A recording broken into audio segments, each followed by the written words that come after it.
Welcome everyone to another of our weekly investment manager videos, and many thanks once again for tuning in. From growth to value, from value to growth. 2021 has seen whipsawing equity markets as participants attempt to grapple with the themes of reopening, inflation and tapering. The US market has been particularly interesting to watch, and so the question is, where do we go from here?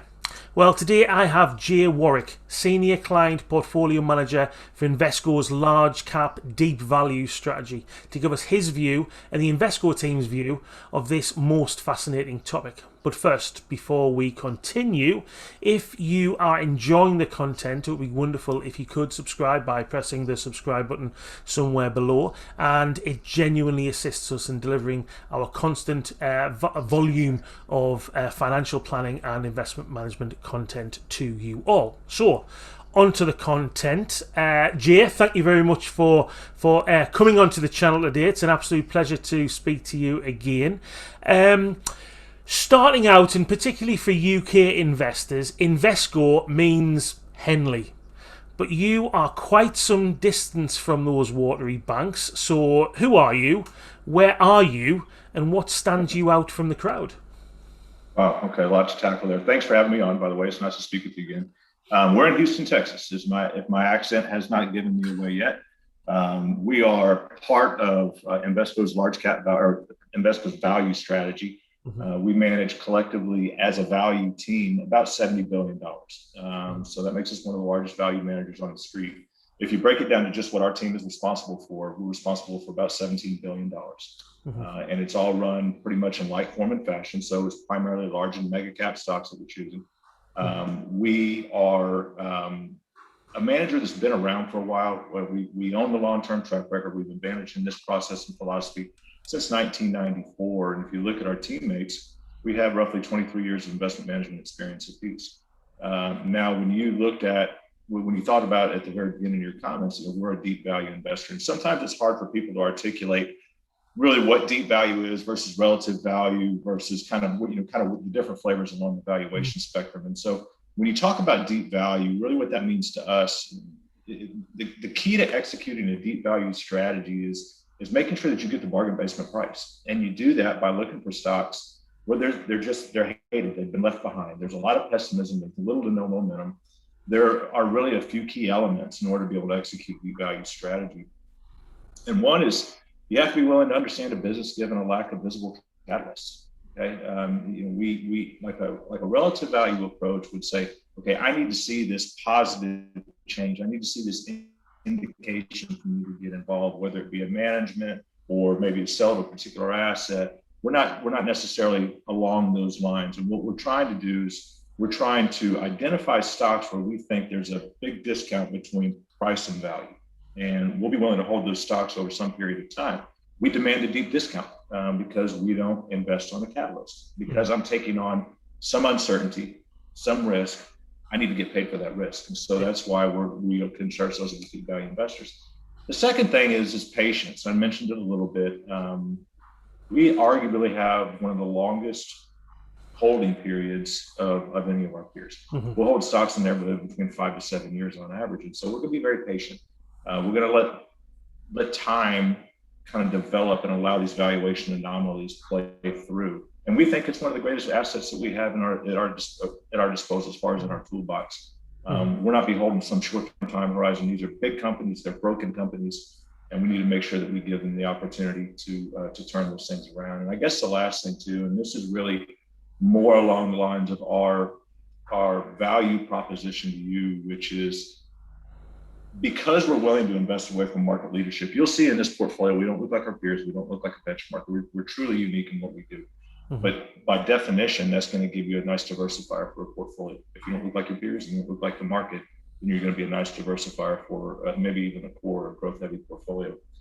Now, when you look at value investing, we're intrinsic value. And so basically what that means is we're trying to determine the value of the business given what we think is a sustainable level of earnings and cash flows and returns over an economic cycle.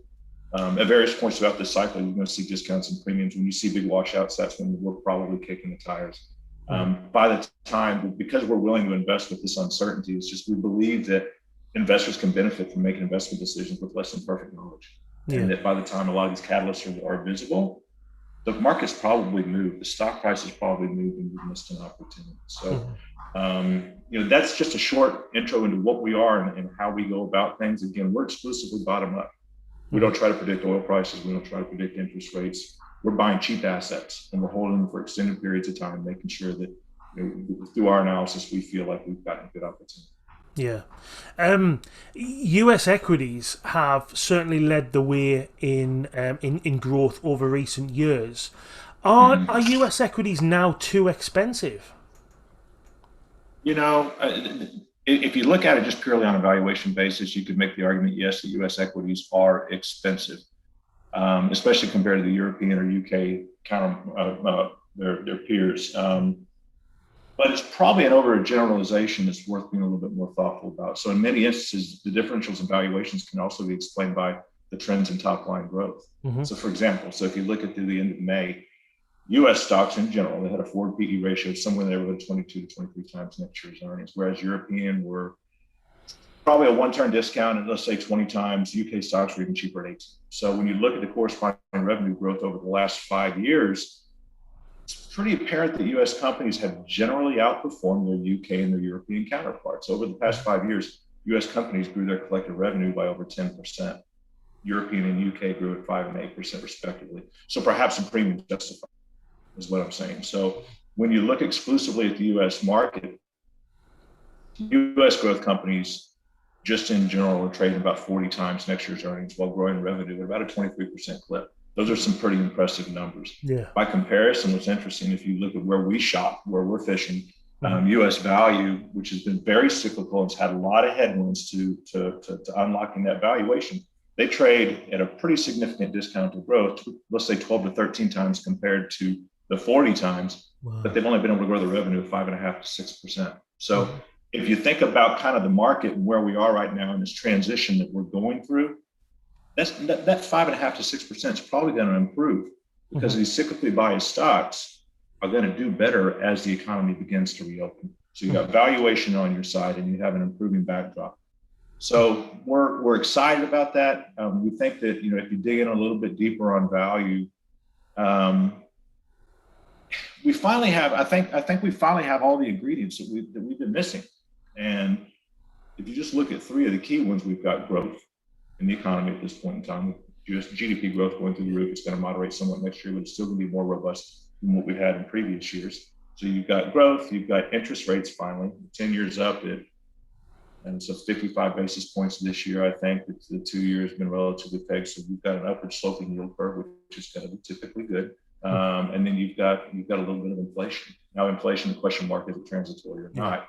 Selfishly, as a value investor, we look at it as a near-term opportunity. And it's going to be a key driver of the rotation away from themes that have driven the market over the course of the last several years. The markets could be experiencing a seminal moment as we kind of move, we transition from monetary to fiscal policy.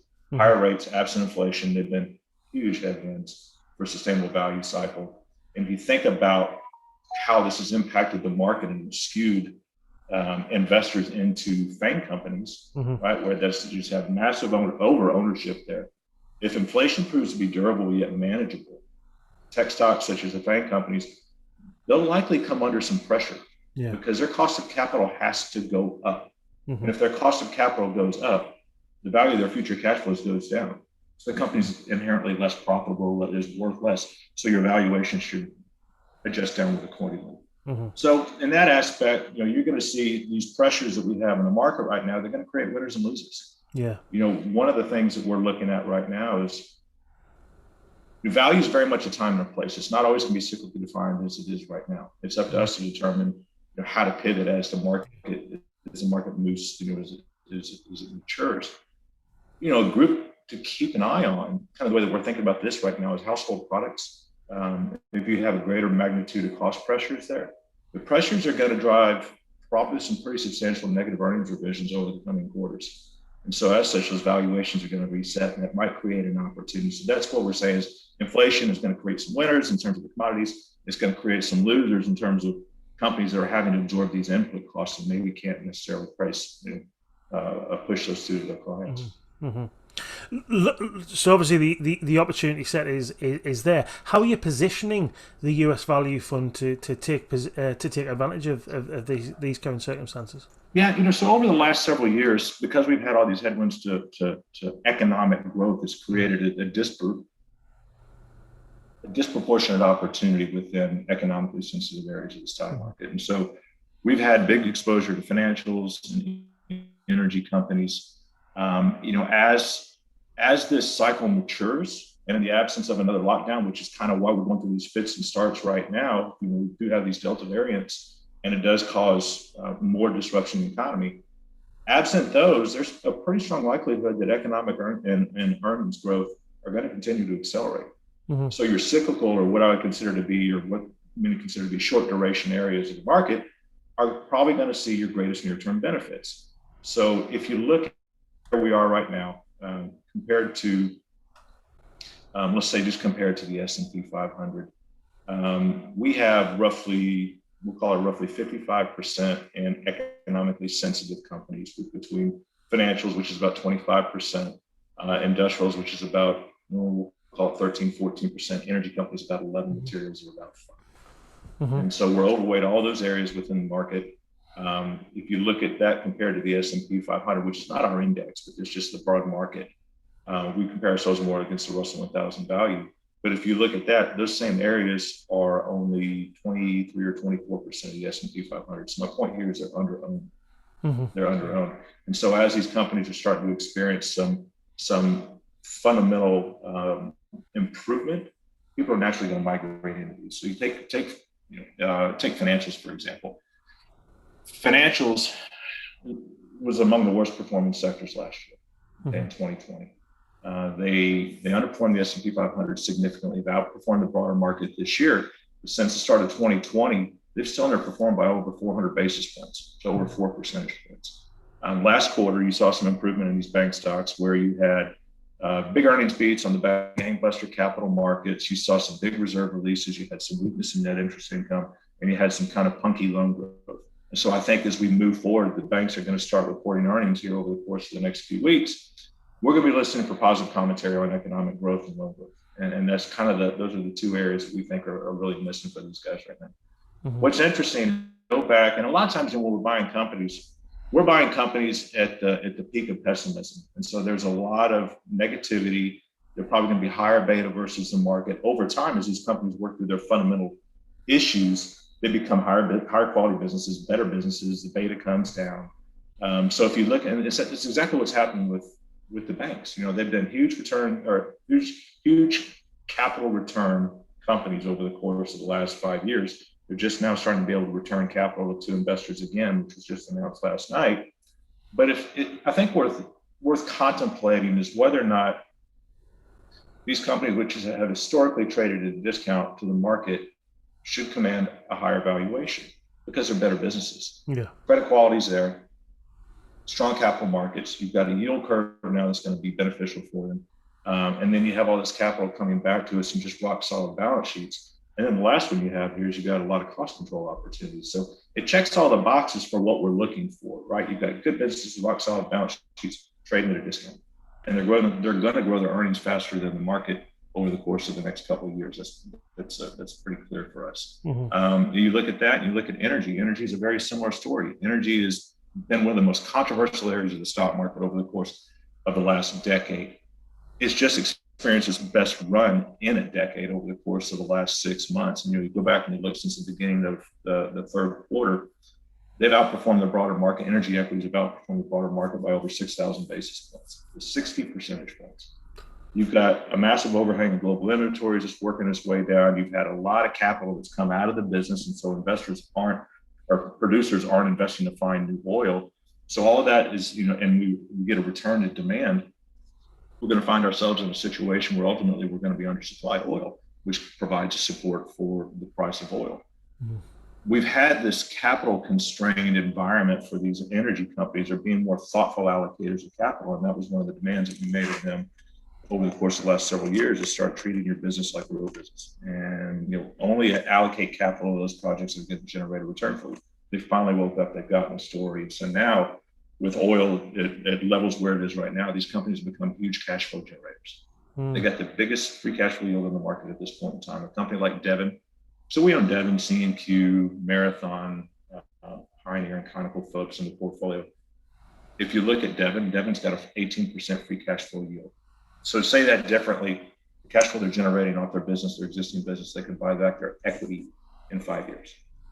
That's a pretty powerful story. And they're also in this at historically inexpensive prices. So that's kind of some of the thoughts that we have. Those are some of our bigger exposures. Again, cyclically biased, always looking to make the pivot as the market cycle matures. No, that's been fantastic. I think certainly from my perspective and spending time talking to you and understanding how you guys manage the portfolio, you are absolute specialists. You know, the pain that you've gone through over recent years as value investors, you've stuck with the project and you're coming out of the other side, and it does feel like things are changing, and certainly for investors watching this in the UK with your US exposure, that will most likely be very, very much growth biased.